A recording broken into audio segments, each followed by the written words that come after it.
பார்த்து கொண்டிருப்பது Armstrong TV.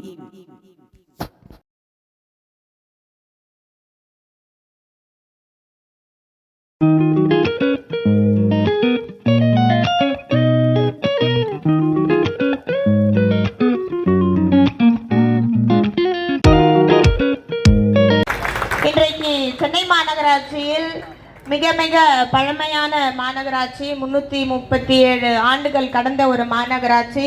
அதில் ஒரு பெண்ணாக இன்றைக்கு நான் கொடியேற்றுதல் மிக மிக பெருமை அடைகிறேன். ஆனால் அதைவிட மிக மிக மிக பெருமையான விஷயம், கடந்த ஆண்டு நம்முடைய கழக தலைவர் அவர்கள் மாற்றுத்திறனாளிகளுக்கு என்று உள்ளாட்சி அமைப்பில் இடஒதுக்கீடு செய்ய வேண்டும் என்ற வகையில் ஒவ்வொரு மாநகராட்சியிலும் மாற்றுத்திறனாளிகள் இருக்க வேண்டும் என்று தெரிவித்திருந்தார்கள்.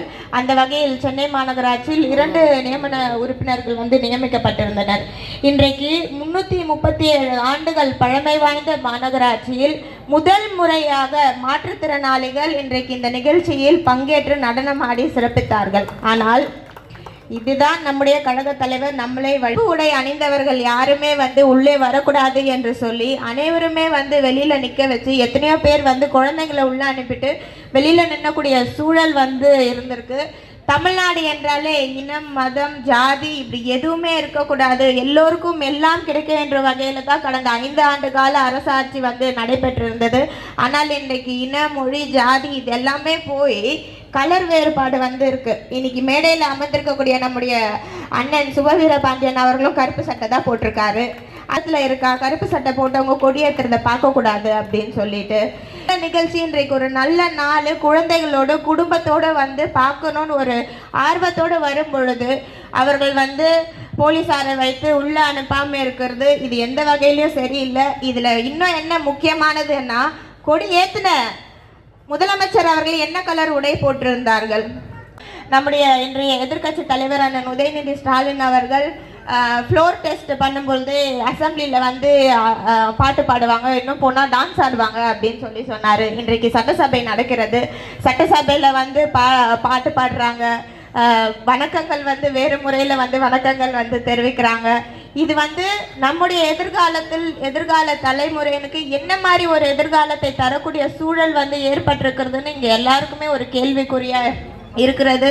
ஆனால் என்றுமே திராவிட முன்னேற்ற கழகம், நம்முடைய கழக தலைவர் முத்துவேல் கருணாநிதி ஸ்டாலின் அவர்கள், நம்முடைய இளம் தலைவர் அண்ணன் உதயநிதி ஸ்டாலின் அவர்கள் என்றுமே நம்மோடு ஒன்றிணைந்து மீண்டும் தமிழ்நாட்டில் திராவிட முன்னேற்ற கழகம் வரும். அதே போல் இன்றைக்கு நம் போராளி அழிவதில்லை என்ற வகையில் இன்றைக்கு முத்தமிழறிஞர் கலைஞர் ஐயா அவர்களை நினைவு கூறும் வகையில் இந்த நிகழ்ச்சி நடைபெறுகிறது. ஒவ்வொரு நாளும் ஒவ்வொரு திட்டங்களும், ஒவ்வொரு நாளும் தமிழ்நாட்டில் தமிழர்கள் சுதந்திரமாக நம்மளால இருக்க முடியுது அப்படின்னா அந்த இடத்துல முத்துவேல் கருணாநிதி ஸ்டாலின் இருக்காரு அப்படின்றது தான் இன்றைக்கு இருக்கக்கூடிய உண்மை. தமிழகத்தின் 50 ஆண்டு கால தலைப்புச் செய்தியாக தமிழ் கூறும் நல்லுலகின் தலைவனாக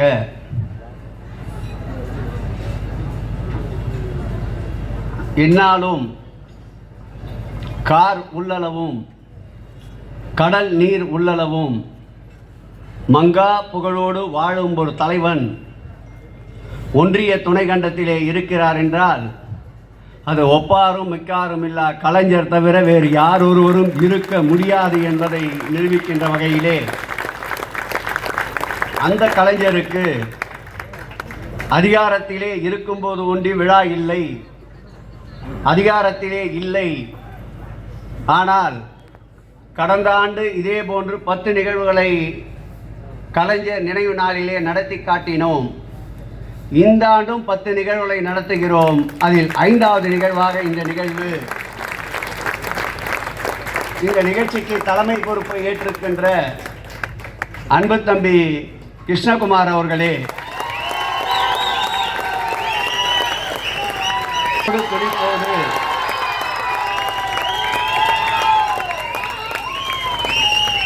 கரவொலி எழுப்புவதை பார்த்தால் இந்த இயக்கமா பட்டு போய்விடும். அம்மையார் அவர்களுடைய இறுதி ஊர்வல நிகழ்ச்சிகளையும் வர்ணனையில் பார்த்திருக்கின்றோம். இதோ ராஜாஜி ஆலிலிருந்து புறப்படுகிறார் என்ற வர்ணனையோடு அமரர் அதிமுகவினுடைய நிறுவன தலைவர் புரட்சி நடிகர் அவருடைய இறுதி ஊர்வலத்தையும் தொலைக்காட்சியில் கண்டிருக்கின்றோம். ஆனால் அந்த இறுதி ஊர்வலத்தில் மற்ற தலைவர்களுக்கு இல்லாத ஒரு பெருமை வாழும் மனித புனிதன் கலைஞர் அவர்களுக்கு அந்த இறுதி ஊர்வல வர்ணனையிலே இருந்தது. இதோ புறப்படுகிறார் ராஜாதி ஆளிலே இருந்து என்று வர்ணிப்பவர் சொல்லுகிறார். சொல்லுகின்ற போதே சொல்லுகிறார், இந்த ராஜாதி ஆளை கட்டமைத்த கலைஞர் அவருடைய இறுதி ஊர்வலம் இங்கே இருந்து புறப்படுகிறது என்று கூறுகிறார். சொல்லுகிறார்கள், முதலில் கிழக்கிலே சூரியன் அஸ்தமிக்கப் போகிறது என்று கூறுகிறார். அதோடு நிற்கவில்லை, அவர் கடந்து வருகின்ற பாதையை அண்ணா சாலைக்கு பெயரிட்டவர் கலைஞர் என்கிறார். அவர் வருகின்ற பாதையிலே இருக்கின்ற கலைவாணர் அரங்கை உருவாக்கியவர் கலைஞர் என்கிறார். அவர் வருகிற பாதையிலே இருக்கின்ற மெட்ராஸ் பல்கலைக்கழகத்தை சென்னை பல்கலைக்கழகமாக மாற்றியவர் கலைஞர் என்கின்றார். இப்படி அடுக்கடுக்கான மொழிகளிலே கலைஞர் அவருடைய பதிவை அந்த வர்ணனையிலே கேட்டிருப்பீர்கள். நாடாண்டு அதற்கு பின்னாலே இன்றைக்கு ஒரு புதிய உத்தியை நம்முடைய பேராசிரியர் சொன்னார். பேசி வந்த சட்டமன்றத்தில் பேசாமலேயே ஒரு முதலமைச்சர் வந்து விட்டதால் நீங்கெல்லாம் அதுக்கு அடிமையாகி இவ்வளவு நேரம் ஏன் பேசுறீங்கன்னு கேட்டுருவீங்களோன்னு எங்களுக்கு பயமா இருக்கு. ஏன்னா ரொம்ப நேரம் இனிமேல் உட்கார முடியாது. ஏன்னா முதலமைச்சர் எப்படி இருக்காரு அப்படிதான் இனிமேல் ஆகும். என்றாலும் கூட திராவிட முன்னேற்றத்துக்கு சில தனித்த பண்புகள் இருக்கிறது. இங்க எல்லா நாடு உயர்ந்தது அவர் கையால். தமிழ்நாடு நீங்க சுதந்திரத்திற்கு பிறகு முழு இந்தியாவையும் காங்கிரஸ் கட்சி தான் ஆண்டது. இங்க சொன்னார் நம்முடைய சூர்யா சொன்னார், வந்தே மாதரம் பாடல். வந்தே மாதரம் பாடல்ங்கிறது பக்கிங் சாட்டர்ஜி என்கிற ஒருவரால் எழுதப்பட்ட பாடல்.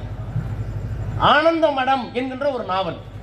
சொந்தம் இஸ்லாமியர்கள் கேவலமானவர்கள், விரசமானவர்கள், விபச்சாரியின் பிள்ளைகள், அவர்களை நெருங்கவிடக்கூடாது, அவர்களை துரத்த வேண்டும் இந்த நாட்டை விட்டு என்பது அந்த கதையினுடைய சுருக்கம் பாடல். முதல் 2 பத்தி தேசத்தை பற்றி வாழ்க என்று சொல்கிறது. மீதி இருக்கிற 4 பத்தியும் இவர்களை விரட்ட வேண்டும் என்று துர்காவிடம் கேட்கிறது, கடவுளிடம் கேட்கிறது. இவர்களெல்லாம் விரட்டினால்தான் இந்த நாடு நன்றாக இருக்கும் என்கின்ற அந்த பாடல் துடித்த வரிகள் அதில் வருகிறது. வல்லபாய் பட்டேல், ராஜேந்திர பிரசாத், ரவீந்திரநாத் தாகூர், ஷாமா பிரசாத் முகர்ஜி என்கின்ற இந்து மதத்தினுடைய தலைவர், புருஷோத்தம தாந்தன் என்கின்ற இந்து மகா சபையினுடைய நிறுவனர் தலைவர், இவர்கள் எல்லோரும் சேர்ந்து ஆம், இந்துக்களும் இஸ்லாமியர்களும் கிறிஸ்தவர்களும் இருக்கிற இந்த நாட்டில் மத சண்டைகளை தவிர்க்க வேண்டுமானால் இந்த 4 பத்திகளையும் நீக்கிவிட்டுத்தான் பாட வேண்டும் என்று சொல்லி முடிவினை காங்கிரஸ் கமிட்டியிலே எடுத்து, நான் ஏன் காங்கிரஸ் கமிட்டியில் சொல்றேன்னா, அன்றைக்கு இருந்த காங்கிரஸ் கமிட்டி தான் அரசியல் நிர்ணய சபைக்கு முழுமையாக போன கமிட்டி. அன்னைக்கு வேற கட்சி இல்லை. அரசியல் நிர்ணய சபையில் தான் இந்தியாவுடைய அரசியல் சட்டம் உருவாக்கப்பட்டது. இன்றைக்கு நமக்கு கொடுக்கப்பட்டிருக்கிற எல்லா உரிமைகளும் எங்கே பேசப்பட்டது? அங்க பேசப்பட்டது. இந்தியாவில் எத்தனை மதம், எத்தனை சாதி, எத்தனை மொழி, எத்தனை பண்பாடு.